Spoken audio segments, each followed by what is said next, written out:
Part 4. The End of the World.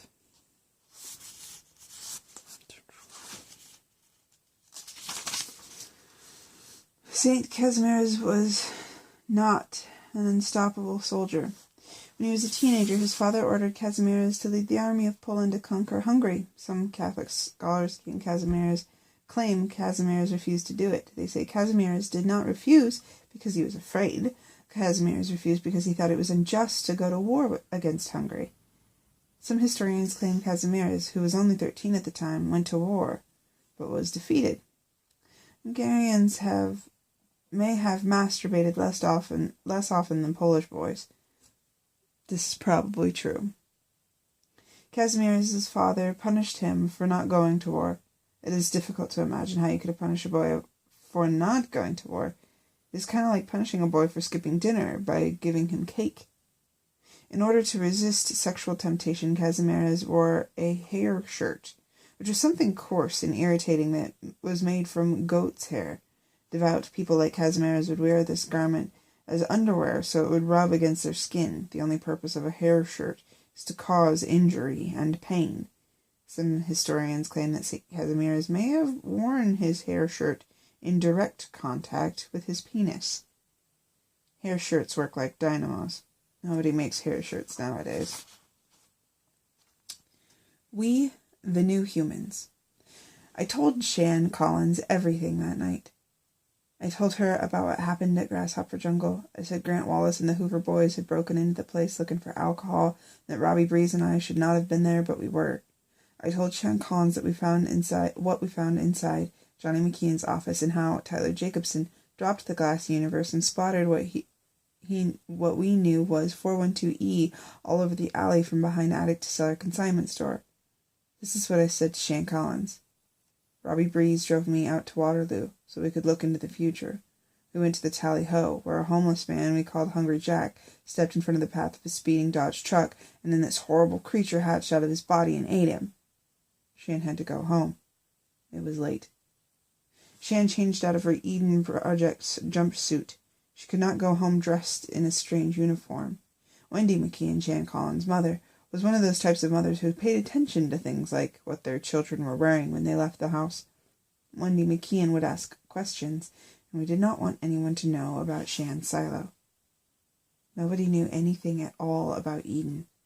Robbie Breeze and I kept our Eden Project jumpsuits on. We left all our clothes, except for our shoes, down inside the silo. Wearing the jumpsuits made us feel like we were an army or something. It made us feel like we belonged together. Anyway, Robbie Breeze and I had some shit to do. Nobody would ever know if Robbie and I didn't go home that night. It was 8:30. Shannon missed dinner with her family. Her cell phone hadn't worked when we were down inside Eden. She was going to be in trouble. Good Lutheran kids in Iowa do not forget to come home for dinner with their families. Coming up out of Eden under a big, black, star-filled Iowa sky made us feel like we were climbing from a spaceship out onto the surface of some alien world.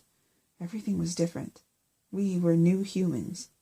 That was exactly what Dr. Grady McKeon told us we were. Robbie waited for me in his old Ford Explorer so I could walk Shan to the front door of the McKeon house. I asked her if she wanted me to say something to her mom or to Johnny McKeon, but Shan said no, that she was going to be in trouble and I couldn't possibly make things better. So I hugged Shan. It felt really good squeezing my body against hers in my jumpsuit, like I wasn't wearing anything but my boxers. I kissed her for a long time and ran my hands up and down from her butt to her shoulders. I was trying to get her to accept Dr. Grady McKeon's advice about our mission. I'd forgotten all about Robbie waiting in his car and the big, monstrous bugs. I pressed my hips into Shan's. That was exactly when Shan whispered, "I think Robbie is in love with you, Austin." I felt a lump in my throat, and I asked St. Casimirs to make things okay. I said. "I can tell he is," Shan said. I said, "Is there something wrong with that?" Shan backed away from me half a step. Her eyes tracked up and down all over my body. Jumpsuits are no good for hiding erections. I tried to adjust myself.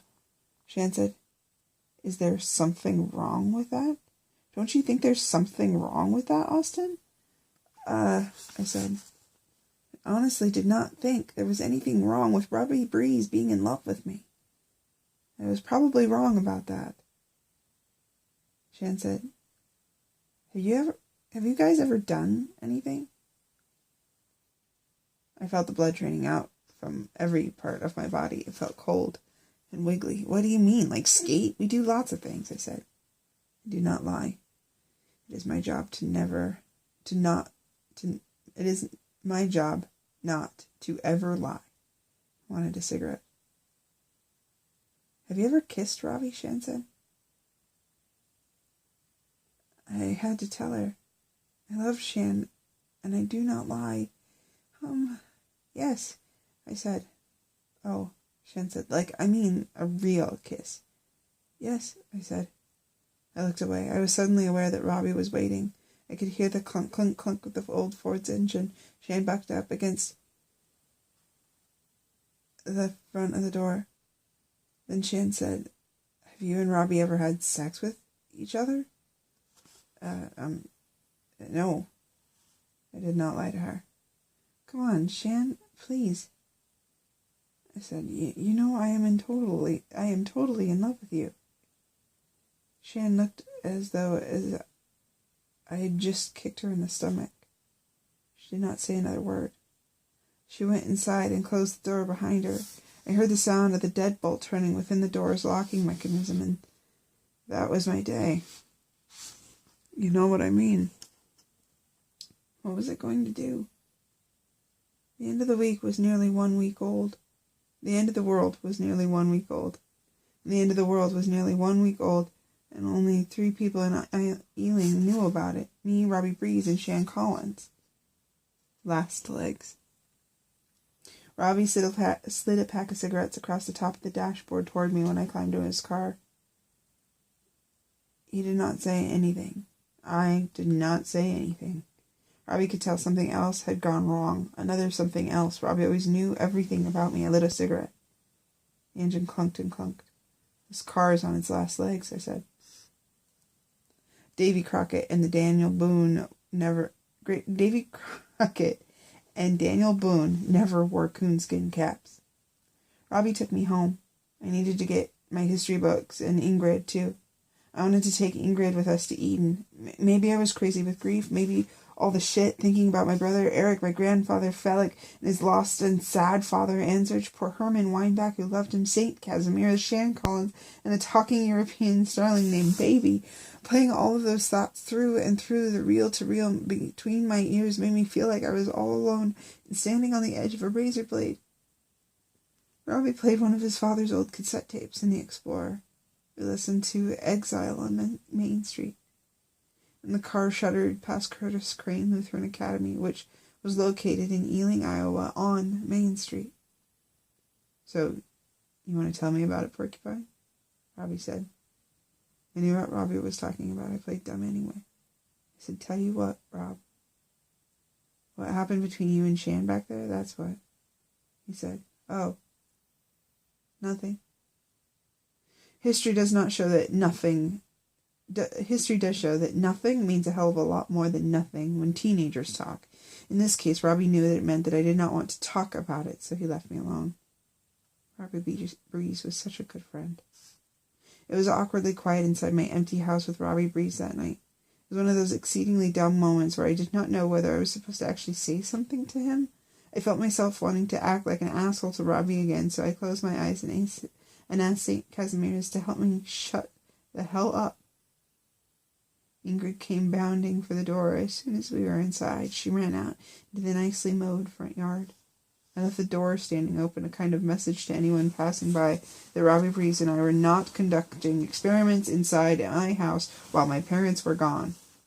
Robbie knew what I was doing. Leaving the door open like that was the kind of thing an uptight asshole would do. I grabbed my cell phone from the coffee table where it had been sitting all day. I saw that I'd missed a phone call from Eric, my brother. Eric left a message. I sat on the sofa, listened to my brother's voice. Robbie stood at the door and watched me. He knew what was happening. We were soldiers in this together, wearing our Grasshopper Jungle uniforms. Robbie Breeze, And I could be unstoppable, too, if we told ourselves to be. This is a message Eric left for me on my phone. Hey, Booney. I miss you, and I hope you're out having fun and smoking cigarettes and shit like that.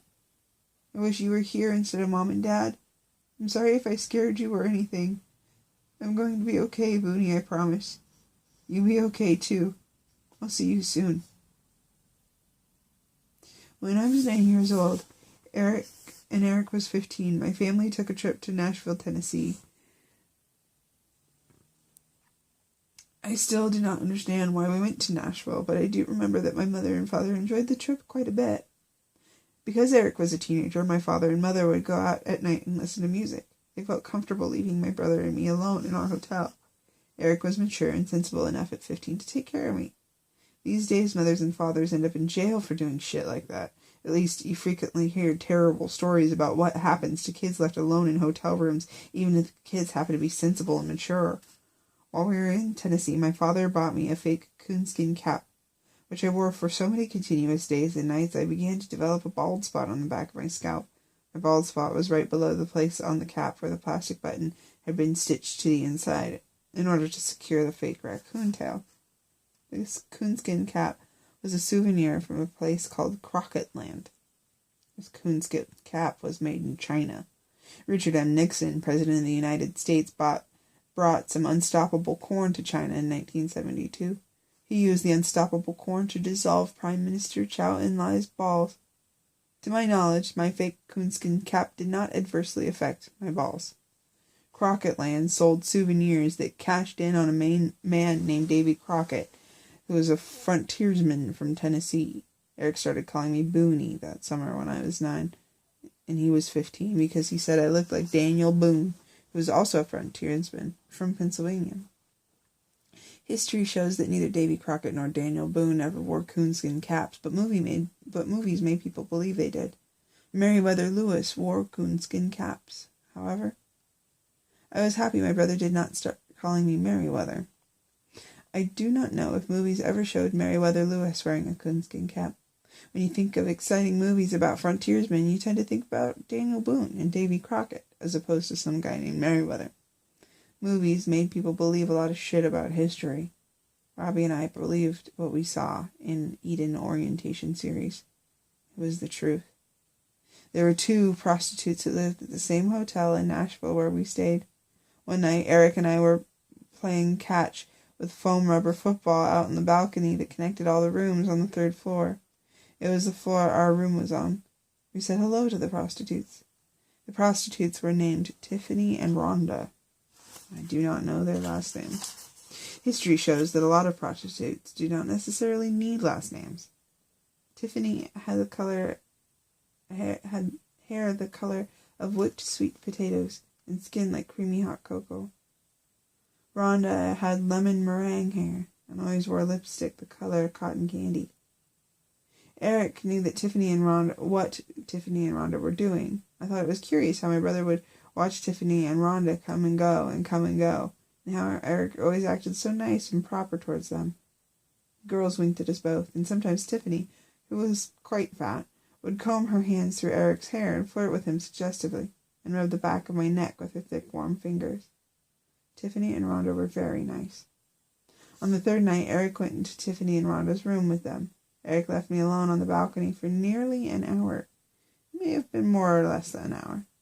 When you're 9 years old, 5 minutes can seem like a week, more or less. When he came out of Tiffany and Rhonda's room, Eric looked pale, like he was sick or something. Eric's hair was sweaty around his ears, along the back of his neck, and somehow his t-shirt had turned backwards and inside out. Eric's eyes were funny, too, like he was sleepy and startled at the same time. I asked him why he left me alone, and Eric told me that Tiffany and Rhonda gave him a blowjob. To me, hearing that those girls gave my brother Eric a blowjob sounded very nice. History shows that all boys consider blowjob to be a nice-sounding set of words. I thought a blowjob was putting your face in front of an air conditioner, which is something all 9-year-old boys love to do, even though Eric did not look like he had just been cooled off very much. I asked Eric if Tiffany and Rhonda would give me a blowjob too. Eric laughed and laughed. Then he told me what a blowjob was.